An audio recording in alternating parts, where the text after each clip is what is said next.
All right. Hello, ribeye, steak eating, freedom lovers. Welcome to another installment of Forces of Freedom and Fascism. I was trying to shorten it down there. Obviously, didn't work. So here he is, Klaus Schwab. Kind of. So let's have a listen to him. He's got important things to say. I have a plan. Okay. The world is mine! The world is mine! Each of you has failed to kill Austin Powers. Okay, here's the real deal. Can have a real impact. I'm very glad that China is integrated into our initiative to plant. So this tells you, first of all, China is integrated into our plan. So they're like this, is what I mean. They're partners. And look at this. Like, this is CGTN. So this is a state-run English language news channel based in Beijing, China. So to be on this channel is an absolute embarrassment for anyone to be on. It means you're working with the largest criminal organization in the world, the CCP. I think I mentioned this before. That means you are for censorship, propaganda, and fascism. You know, not anybody gets to go on this channel. Like, you're not going to see Matt Gaetz, Ted Cruz, Jim Jordan, or John Comer on CGTN. Not me either. I would get like 3 sentences out of my mouth before I'd be clubbed on the head, and the next, not another word coming out of my mouth. So let's roll this. They give themselves away. So with a little bit of translation, you're going to see what I mean. So let's skip forward. So CCP nicely integrated into the World Economic Forum, and the fact that he's here. Yeah. So let's skip ahead a little bit. Integrate the best people, the most relevant people, and then to work for progress. So he's looking for Nazi collaborators and mindless pawns.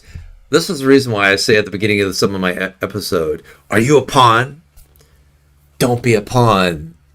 So basically this right here is some of the reasons why I say that. So should I apply to be a pawn? I wonder how much pawns make. Probably nothing. But okay, let's continue listening to this guy. The base has been formed, but we have to go one step further. We have to have a strategic mood. We have to construct the world of tomorrow. It's a systemic transformation of the world. So we have to define how the world should look like, which we want to come out of this transformation period. So that's pretty, pretty scary stuff. We have to take it to another step further. That's amazingly scary. So systemic transformation, the world, which means world fascism, 1984, dystopia nightmare. Transform my beard. It's called enslavement. So let's just let him talk. I think she's got something to say. We have the great narrative, the so-called globalization. And everybody believe in it, and everybody think this is our shared future. Now, as the world is changing, we need to reshape again the view. Okay, so what are they referring to here, translation-wise? This is actually good news. They're admitting something here. So they lost hold a little bit when Donald Trump came along. They didn't even try to bribe him, and so that's why they hate him so much. And Elon Musk came along, bought Twitter, uncovered a bunch of AI bots posting World Economic Forum agenda items, climate, LGBTQ, vaccine mandates, and attacked people with different ideas and viewpoints. So unfortunately, there's many other social media are still under their control. So a couple of victories for the rebels. So congratulations, rebels, on that. Good job, my Jedis. And here he's talking about they got to double down on everything here. As you just said, But how to bring everybody on board? There is now the opinion globalization has failed and we are entering into an era of deglobalization. I think that's wrong. So this is interesting here. Okay. He's admitting that we have a little setback here with also Italy too is apparently is more has its own female Donald Trump in it. So they're losing a bit of footing and they're admitting to it here. So yeah, that's actually good news. We'll keep talking here. We of course we have the reshaping of certain supply chains. So for certain physical goods, we may see much more reshoring or. Oh, she's sad. I could tell she's sad. So this whole reshoring, guess what? We're not going to buy as many crappy Chinese goods. We're going to make more of them over here. And that makes her sad. Yeah, I think that's a tear. But anyway, let's keep going. Shoring. In reality, the world has moved closer together because we are moving from a physical world much more in a digital world.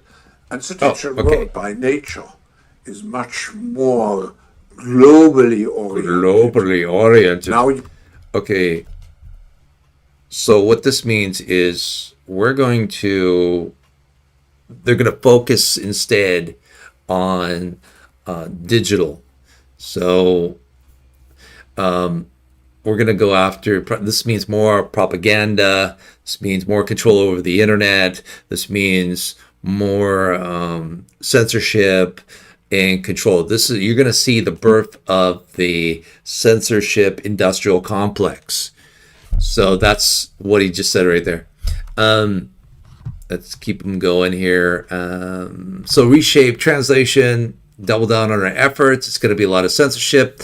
I'll have to talk about. I'll have lots to talk about, but maybe I won't be here. I'll be on like Vimeo or Daily Motion or something. Me up here. Most of the solutions will come through innovation from business, and we have to integrate the large population. We have to mentor the population and to show through our good example. We have to mentor the population. Let that one sink in for a little bit. Okay. With my good example. Dang, dude. All right. So he's going to talk about climate as he drives away in his limousine into his mansion with the private jet parked beside it. So that's he's not going to give up his billion, I don't think. But so let him keep talking here, I guess. That the future requires this change, and the change at the end ultimately will be beneficial for them. From your Okay, translation. The ends justifies the means. If we must kill some people, and das ist gut, all good, we have to break a few eggs to make the omelet and bioengineer a few viruses, jawohl. So that's basically what the ends justifies the means. So in case I make a few billion in pharmaceuticals with vaccines and things like that along the way, hey, you're going to be happy in the end. How do you understand this ambition of China to have the Chinese path toward modernization and share it with the developing world? I respect China's achievements, which are tremendous over the last over 40 years since the opening up and policy and reform policy. Okay, 40 years. So this is 40 years of bribing politicians to. And you don't like eating crickets. If you like eating crickets, then don't subscribe. If you don't like eating crickets, if you prefer eating steak, please subscribe. So yeah, And all we have to do now is ask somebody's opinion. In the words of the immortal Samuel Jackson, which sums up this situation the best. Wait, here he is. So yeah, Sam, what did you think about today's episode, and what do you think about specifically? What do you think about Klaus Schwab? All them motherfuckers is crooked as a barrel of snakes, motherfucker. Oh, there he is. He's leaving. But anyway, so keep being a democracy-loving mother. Boop. Yeah, I'll beat myself this time, but yeah, it's a swearable moment. And there he goes, driving away. All right, take it easy. Bye-bye.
And you don't like eating crickets, if you like eating crickets, then don't subscribe. If you don't like eating crickets, if you prefer eating steak, please subscribe.